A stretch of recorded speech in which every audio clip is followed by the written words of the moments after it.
Technology పెరుగుతూ ఉంటే కొన్ని పాజిటివ్స్తో పాటుగా నెగిటివ్స్ కూడా మనకి ఎక్కువగా కనిపిస్తూ ఉంటాయి. సో పాజిటివ్స్ అలా ఉంచితే నెగిటివ్స్ వల్ల ఎక్కువ థ్రెట్ వచ్చే అవకాశం మనకు కనిపిస్తుంది. మనం చూసాం, బయోటెక్నాలజీ డెవలప్ అయిన తర్వాత బయో వెపన్స్ వచ్చినాయి, కెమికల్ టెక్నాలజీ డెవలప్ అయిన తర్వాత కెమికల్ వెపన్స్ వచ్చినాయి, న్యూక్లియర్ టెక్నాలజీ డెవలప్ అయిన తర్వాత న్యూక్లియర్ వెపన్స్ వచ్చినాయి, ఫ్లయింగ్ ఆబ్జెక్ట్స్ టెక్నాలజీ డెవలప్ అయిన తర్వాత అన్మ్యాన్డ్ ఏరియల్ వెహికల్స్ వచ్చినాయి. వీటినే మనం డ్రోన్స్ అంటారు. సో ఈ డ్రోన్స్తో వెపన్స్ని డెలివరీ చేయటం అనేది, సో చిన్న కమర్షియల్ డ్రోన్స్తో కూడా వెపన్స్ని డెలివరీ చేయగలిగే క్యాపబిలిటీస్ వాడుకుంటున్నాయి ఇప్పుడు వచ్చినటువంటి రిమోట్తో ఆపరేట్ చేసే డ్రోన్స్కి. ఇలాంటి పరిస్థితుల్లో టెక్నాలజీ ఇంప్రూవ్మెంట్ అనేది వెపన్స్ని డెలివరీ చేసే సిస్టమ్స్లో కూడా రావడంతో సో టెర్రరిస్ట్ యాక్టివిటీస్ బాగా పెరిగిపోతూ ఉన్నాయి. వాటితో పాజిటివ్స్ కన్నా నెగిటివ్స్ ఎక్కువగా కనిపిస్తూ ఉన్నాయి. సో మనం ఒకసారి డ్రోన్స్ గురించి కొంచెం అవగాహన తెచ్చుకుంటే, డ్రోన్స్ని మనం అన్మ్యాన్డ్ ఏరియల్ వెహికల్స్ అంటారు. మనం ఫ్లైట్స్ చూస్తూ ఉంటే అది manned aerial vehicle. So pilots ఇద్దరు ఆపరేట్ చేస్తే కానీ ఫ్లైట్ అనేది ముందుకు వెళ్ళదు.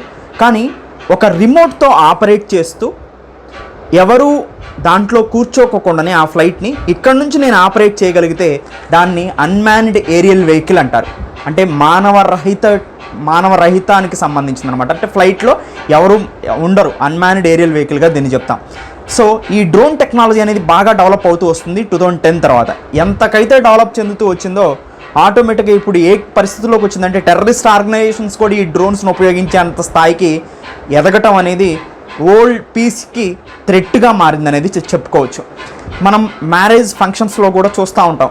వెరైటీ ఆఫ్ ఫంక్షన్స్లో ఫోటోగ్రాఫర్స్ కూడా ఈ డ్రోన్స్ను ఉపయోగిస్తూ ఉంటారు. కాకపోతే ఇవి 250 గ్రామ్స్ కన్నా కూడా చాలా తక్కువ వెయిట్ కలిగి ఉంటాయి అన్నమాట. సో వీటికి కొన్ని కంట్రీస్లో కొన్ని రూల్స్ ఉంటాయి.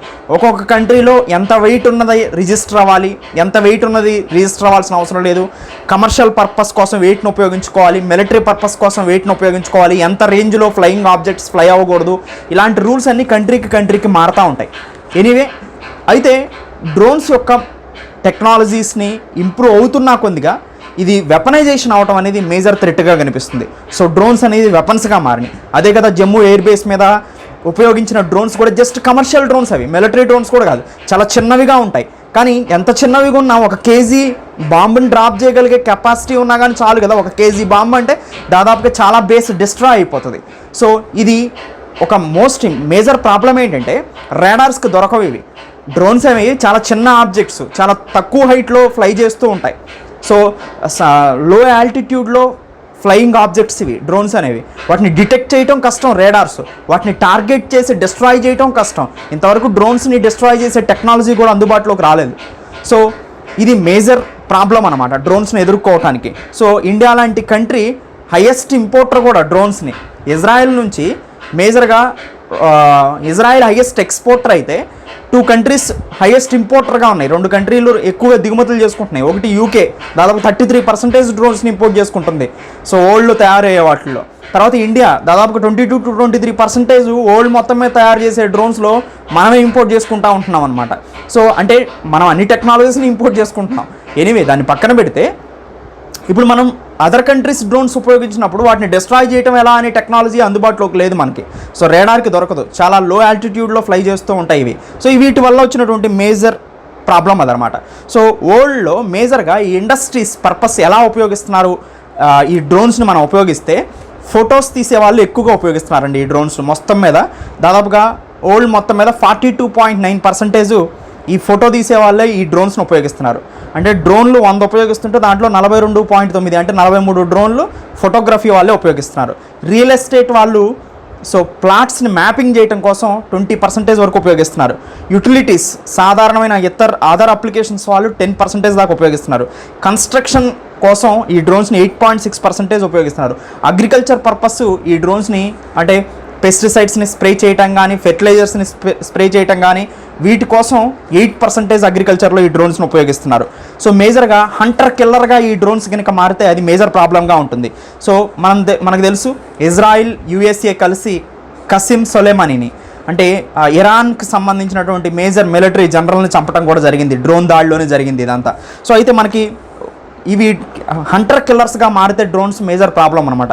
అలాంటి హంటర్ కిల్లర్స్గా పేరు పొందిన ముఖ్యమైనటువంటి వరల్డ్లో ఉన్నటువంటి టాపెస్ట్ డ్రోన్స్ మనం యుఎస్ఏకి సంబంధించిన MQ-9 రేపార్ అంటారు దీన్ని. 11 మీటర్స్ లెంత్ ఉంటుంది, 4 మీటర్స్ హైట్ ఉంటుంది, ఇది 20 మీటర్స్ వింగ్ స్పాన్ ఉంటుంది. ఇది 4 మిసైల్స్ని అటాక్ చేయగలుగుతుంది. దీంట్లో 2 లేజర్ గైడెడ్ బాంబ్స్ని తీసుకెళ్ళగలుగుతుంది. అప్రాక్సిమేట్గా ఇది ఎవరైతే ఇద్దరు పైలట్స్ ఉన్నారో లోపల లేకోకుండా బయట నుంచే దీన్ని రిమోట్ ద్వారా ఆపరేట్ చేయగలిగే క్యాపబిలిటీస్ దీనికి ఉంటాయి. అంటే అసలు ఎవరు ప్రాణ నష్టం అనేది జరగకపోవడంతో ఈ డ్రోన్స్లో మేజర్గా అందరూ డ్రోన్స్ మీద కేంద్రీకరిస్తున్నారు.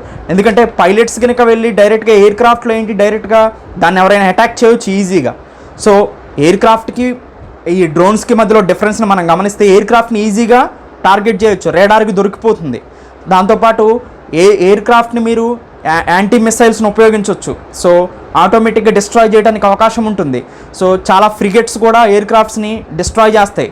So surface to air missiles ఉంటాయి. సో ఇలాంటి వాటితో డిస్ట్రాయ్ చేయొచ్చు. కానీ డ్రోన్స్ అనేది డిటెక్ట్ కావు రేడార్కి, ఆటోమేటిక్గా డిస్ట్రాయ్ చేయడం చాలా కష్టంగా మారుతుంది అనమాట. దాంతోపాటు ఇజ్రాయెల్కి సంబంధించిన టాప్ డ్రోన్ వచ్చేసి IAI హెరాన్. ఇది ఇజ్రాయెల్కి సంబంధించిన దాదాపుగా 52 గంటలు ఆగకుండా ప్రయాణిస్తుంది ఇది. సో ఇంటెలిజెన్స్ గ్యాదరింగ్కి, సర్వేలెన్స్కి బాగా ఉపయోగపడుతుంది అనమాట ఈ IAE హెరాన్ అనేది. IAE హెరాన్ ఇజ్రాయెల్కి సంబంధించిన మేజర్ డ్రోన్. MQ-9 రేపార్ అనేది యూఎస్ఏకి సంబంధించిన మేజర్ మిలిటరీ డ్రోన్స్ ఇవి. సో వరల్డ్లో టాప్ మోస్ట్ డ్రోన్స్గా ఇవి 2 పేరు పొందినాయి అనమాట. అయితే 35 కంట్రీస్కి పైగా, మేజర్గా 35 కంట్రీస్ వరకు డ్రోన్ టెక్నాలజీని ఉపయోగిస్తున్నాయి తమ సొంతగా. దాదాపుగా 12 కంట్రీలు వీటిల్లో ఈ డ్రోన్స్ని ప్రత్యక్షంగా యుద్ధంలో ఉపయోగించినాయి. అయితే మేజర్ ప్రాబ్లం ఏంటంటే డ్రోన్ టెర్రరిజం. అంటే డ్రోన్స్ టెర్రరిజం కోసం ఉపయోగిస్తే అది డ్రోన్ టెర్రరిజంగా మారితేనే మేజర్ ప్రాబ్లం. రీసెంట్గా మనం చూసినాం జమ్మూ ఎయిర్ బేస్ మీద లష్కర్-e-తోయిబా ఎవరైతే అటాక్ చేసిందో ఇది న్యూ సెక్యూరిటీ థ్రెట్గా చెప్పొచ్చు ఇండియాకి. ఎందుకంటే కమర్షియల్ డ్రోన్స్తో బాంబ్స్ని, పేలోడ్ని క్యారీ చేసి ఒక దగ్గర నుంచి ఒక దగ్గరికి తీసుకెళ్ళడం అనేది major disadvantage. So enemies same అయినప్పటికీ కూడా వాళ్ళు యూజ్ చేసే టెక్నాలజీ మారుస్తున్నారు. టెర్రరిజం మేజర్ ప్రాబ్లంగా మారిపోతుంది. ఇండియాకి సెక్యూరిటీ థ్రెట్గా ఇవి మారుతున్నాయి అన్నమాట. సో ISIS కూడా 2016లో ఉపయోగించింది. సో కుర్దిష్ ఫోర్సెస్ మీద. సో ఇండియా మీద ఇప్పుడు లష్కర్-e-తోయిబా ఉపయోగించింది. హూతీ రెబల్స్ ఉపయోగిస్తున్నారు యెమెన్లో. తర్వాత బోకో హరామ్ నైజీరియాలో వీళ్ళు ఉపయోగిస్తున్నారు. హమాస్ పాలస్టైన్ నుంచి ఇజ్రాయెల్ మీద దాడులు చేయడానికి వీళ్ళు కూడా ఉపయోగిస్తున్నారు. సో డ్రోన్ టెక్నాలజీ అనేది టెర్రరిస్ట్ హ్యాండ్లోకి వెళ్తే సో అది వెపన్స్ ఆఫ్ మాస్ డిస్ట్రక్షన్ మేజర్గా చెప్పాలంటే. సో మేజర్ డిస్ట్రక్షన్కి కారణం అవుతుంది. టెర్రరిస్ట్ యాక్టివిటీస్ వాళ్ళకి సులువైపోతాయి. సో వాళ్ళు యాక్చువల్గా నార్మల్గానే టెర్రరిజం కోసం వాళ్ళు చనిపోవడానికైనా కానీ రెడీగా ఉంటారు, ఉగ్రవాదం కోసం వాళ్ళు పేల్చుకోవడానికైనా రెడీగా ఉంటారు. అలాంటి వాళ్ళకి ఎవరు ప్రాణ నష్టం జరగకోకుండా డ్రోన్ టెక్నాలజీ అందుబాటులోకి వస్తే ప్రపంచంలో విపరీతమైన పరిస్థితులు వచ్చే అవకాశం ఎక్కువగా మనకు కనిపిస్తుంది అనమాట. సో మేజర్ ప్రాబ్లమ్స్ ఏంటి, అసలు ఏంటి డ్రోన్స్ ఎందుకని ఇంత ఈజీగా వస్తున్నాయి అంటే, మనకి ఫోటో తీయడానికి ఉన్న డ్రోన్ ఏదైతే ఉందో మనం జస్ట్ అమెజాన్లో, ఫ్లిప్కార్ట్లో కూడా కొనుక్కోవచ్చు. అలాంటి డ్రోన్ ఉపయోగించి ఫ్లయింగ్ ఆబ్జెక్టే కాబట్టి ఈజీగా సో మీరు డిప్లాయ్ చేయొచ్చు పేలోడ్స్ని. ఆ పేలోడ్స్ కెమికల్ వెపన్స్ అయి ఉండొచ్చు, బయాలజికల్ వెపన్స్ అయి ఉండొచ్చు. సో న్యూక్లియర్ వెపన్స్ ఒకటి తప్ప మిగతా వెపన్స్ అన్నిటినీ డెలివరీ చేయొచ్చు. సో ఇవి చాలా చీప్గా ప్రైస్కి కూడా వస్తున్నాయి, చాలా తక్కువ ప్రైస్కి, లో ఆల్టిట్యూడ్లో ఉంటాయి. అందుకని రేడార్కి అన్డిటెక్టబుల్ టు రేడార్ అనమాట, రేడార్కి దొరకవు. సో ఇంకొక మేజర్ ప్రాబ్లం ఏంటంటే ప్రీ డిటర్మైన్డ్ GPS ద్వారా ఇవి నడుస్తూ ఉంటాయి. అంటే సింపుల్గా మీరు సోర్స్ లొకేషన్, డెస్టినేషన్ లొకేషన్ పెడితే ఆ డెస్టినేషన్ దగ్గర పిన్ పాయింట్గా యాక్యురేట్గా సో వెపన్స్ని డెలివరీ చేయగలిగే క్యాపబిలిటీస్ ఈ డ్రోన్స్కి ఉంటాయి. అమెజాన్ కూడా అదే కదా టెస్ట్ ఫైర్ చేస్తుంది. సో గూడ్స్ని ఒక దగ్గర నుంచి ఒక దగ్గరికి తీసుకెళ్ళడానికి అమెజాన్ కూడా డ్రోన్స్ని ఉపయోగిస్తుంది. సో అది పాజిటివ్ వేలో ఉపయోగిస్తుంది అనుకోండి, నెగిటివ్ వేలో కూడా ఇది అనర్థాలు జరుగుతాయి. ఎందుకంటే ఒక లొకేషన్ని సెట్ చేస్తే మీరు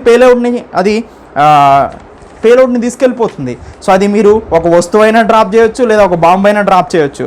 సో ఫ్యూచర్లో డ్రోన్ టెర్రరిజం అనేది పెరిగితే సో కంట్రీస్ యొక్క పీస్ దెబ్బతినడానికి ఎక్కువ అవకాశం ఉంది. ఒక్కొక్క కంట్రీలో ఒక్కొక్క రూల్స్ ఉంటాయండి వీటి గురించి. సో డ్రోన్స్కి సంబంధించి యూఎస్ఏలో అయితే 250 గ్రాముల కన్నా ఎక్కువగా డ్రోన్ సైజు ఉంటే ఫెడరల్ ఏవియేషన్ అడ్మినిస్ట్రేషన్ దగ్గర రిజిస్టర్ అయి ఉండాలన్నమాట. 400 అడుగుల కన్నా ఎత్తు ప్రయాణించకూడదు ఎక్కువ. సో ఇండియాలో మీరు చూస్తే DGCA ఉంటుంది. So director general of civil aviation. దీని నుంచి మీరు డ్రోన్స్ని ఇంపోర్ట్ చేసుకోవాలన్నా, ఎక్స్పోర్ట్ చేయాలన్నా, ఆపరేట్ చేయాలన్నా, మ్యానుఫ్యాక్చరింగ్ చేయాలన్నా, వ్యాపారం చేయాలన్నా కన్ఫామ్గా లైసెన్స్ తీసుకోవాల్సిన అవసరం ఉంది DGCA దగ్గర నుంచి. సో స్మాల్ డ్రోన్స్కి ఉండదు. 250 గ్రాముల కన్నా తక్కువ ఉన్న లేదా చాలా చిన్న చిన్న ఫోటోగ్రాఫర్స్ ఎవరైతే ఉన్నారో వీళ్ళు ఉపయోగించే డ్రోన్స్కి అయితే అవసరం ఉండదు. కానీ అవి 60 మీటర్ల కన్నా ఎక్కువ ఎత్తు ప్రయాణించుకోకుండా ఉండేలాగా చూసుకోవాలన్నమాట. So sensitive and strategic locations అనేది మేజర్గా ప్రాబ్లమ్గా మారే అవకాశం ఉంది. అంటే ఎయిర్పోర్ట్స్ కానీ, బోర్డర్ ఏరియాస్ కానీ, మిలిటరీకి సంబంధించిన బేసెస్ కానీ, సో ఈ డ్రోన్ టెక్నాలజీస్ వల్ల, డ్రోన్ టెర్రరిజం వల్ల ఎఫెక్ట్ అయ్యే అవకాశం మనకి ఎక్కువగా కనిపిస్తూ ఉంటుందన్నమాట. ఇండియన్ ఎయిర్ స్పేస్ని 3 జోన్లుగా విభజించారు. ఒకటి గ్రీన్ జోను, రెండోది ఎల్లో జోను, మూడోది రెడ్ జోను. గ్రీన్ జోన్లో సో ఒక టైము, లొకేషను, ఫ్లైట్ యొక్క ఇన్ఫర్మేషన్ మొత్తాన్ని అందిస్తే ఈ గ్రీన్ జోన్లో దాదాపు ఇండియా మొత్తం మీద 34 గ్రీన్ జోన్స్ ఉన్నాయి. సో అంటే ముందే టైము, లొకేషను, ఎక్కడ ఈ డ్రోన్స్ని ఉపయోగిస్తున్నారో పర్మిషన్ తీసుకుంటే ఈ గ్రీన్ జోన్లో ఎల్లో జోన్లో కంప్లీట్గా ఎయిర్ డిఫెన్స్ యొక్క క్లియరెన్స్ కావాలి ఎయిర్పోర్ట్ అథారిటీ ఆఫ్ ఇండియా నుంచి. తర్వాత రెడ్ జోన్లో ఫ్లయింగ్ అసలు నాట్ పర్మిటెడ్. అంటే ఇప్పుడు రెడ్ జోన్లో ఏంటి, ఎయిర్పోర్ట్స్ కానీ, మిలిటరీ బేసెస్ కానీ, ఇవన్నీ కూడా పార్లమెంట్ బిల్డింగ్స్ కానీ, సో స్టేట్ క్యాపిటల్ సిటీస్ కానీ, ఇవన్నిటిలో కూడా రెడ్ జోన్గా ఉంటాయి. Flying not permitted in this red zones అనమాట. సో దాంతోపాటు రీసెంట్గా హోమ్ మినిస్ట్రీ గైడ్లైన్స్ ప్రకారం మిలిటరీ బేస్ ఎక్కడైతే ఉంటుందో దానికి 80 కిలోమీటర్ల పరిధిలో ఎక్కడా కూడా ఫ్లయింగ్ ఆబ్జెక్ట్స్ అనేది, అన్మాన్డ్ ఏరియల్ వెహికల్స్ రావడానికి కుదరదనమాట. దీన్ని బఫర్ జోన్గా క్రియేట్ చేయడం జరిగింది. సో మేజర్ ప్రాబ్లం ఏంటి డ్రోన్స్కి వచ్చేసి అని మనం గమనిస్తే, so no technology to detect drones అనమాట. అంటే ఏ టెక్నాలజీ కూడా డ్రోన్స్ని డిటెక్ట్ చేయడానికి సరైన టెక్నాలజీ లేకపోవటం. రెండోది, ఇవి చాలా లో ఆల్టిట్యూడ్లో ఫ్లై అవుతుంటాయి కాబట్టి రేడార్స్కి దొరకకపోవటం మేజర్ ప్రాబ్లం. అయితే ఫ్యూచర్లో ఇంకేం ఎక్కువగా వచ్చే అవకాశం ఉందంటే, డ్రోన్స్ ద్వారా కెమికల్ వెపన్స్ని డెలివరీ చేయొచ్చు. డ్రోన్స్ ద్వారా బయో వెపన్స్, అంటే చాలా వైరస్ బ్యాక్టీరియాని ఒక ప్రదేశం నుంచి ఇంకొక ప్రదేశానికి డెలివరీ చేయొచ్చు. సో దాంతోపాటు డ్రోన్స్ ద్వారా ఫర్దర్గా ఐఈడీసీని, అదర్ ఎక్స్ప్లోజివ్ డివైస్ని డ్రాప్ చేయటం వల్ల సో ఎక్కువగా డ్రోన్ టెర్రరిజం ఎక్కువగా ఇంక్రీజ్ అవడానికి అవకాశం ఉంది. ఈ డ్రోన్స్ టెక్నాలజీ టెర్రరిస్ట్ హ్యాండ్స్లోకి వెళ్తే మాత్రం ఏ కంట్రీ కూడా సేఫ్లోకి ఉండే పొజిషన్ లేదు. సో నేను మిసైల్ని అయితే యాంటీ మిసైల్ సిస్టమ్తో డిటెక్ట్ చేస్తాను, పేల్చేస్తాను, కానీ డ్రోన్ని ఎలా నేను ఆపాలి అనేది మేజర్ ప్రాబ్లంగా ఉంది. అలాంటి టెక్నాలజీ కూడా ఇప్పుడు ప్రజెంట్ లేదు, దాదాపుగా అందుబాటులో లేదు. సో పర్ఫెక్ట్గా యాక్యురేట్గా డిటెక్ట్ చేసి డ్రోన్ని డిస్ట్రాయ్ చేయగలిగే క్యాపబిలిటీస్ చాలా తక్కువగా ఉన్నాయి. ఆ ఉన్నాయి కూడా మేజర్ కంట్రీస్కి మాత్రమే ఉన్నాయి, అన్ని కంట్రీస్కి లేవు. సో ఇవి డ్రోన్స్ కొన్ని పాజిటివ్స్ కన్నా ఇప్పుడు ఎక్కువ నెగిటివ్స్ని మిగిల్చడానికి అవకాశం ఎక్కువగా కనిపిస్తుంది. సో డ్రోన్ టెర్రరిజంని కంట్రోల్ చేయడానికి ప్రతి కంట్రీ కూడా సో కొన్ని వాళ్ళ ఇండివిజువల్ రూల్స్ని సో ఎస్టాబ్లిష్ చేసుకుంటే మంచిది. Thank you. Have a nice day.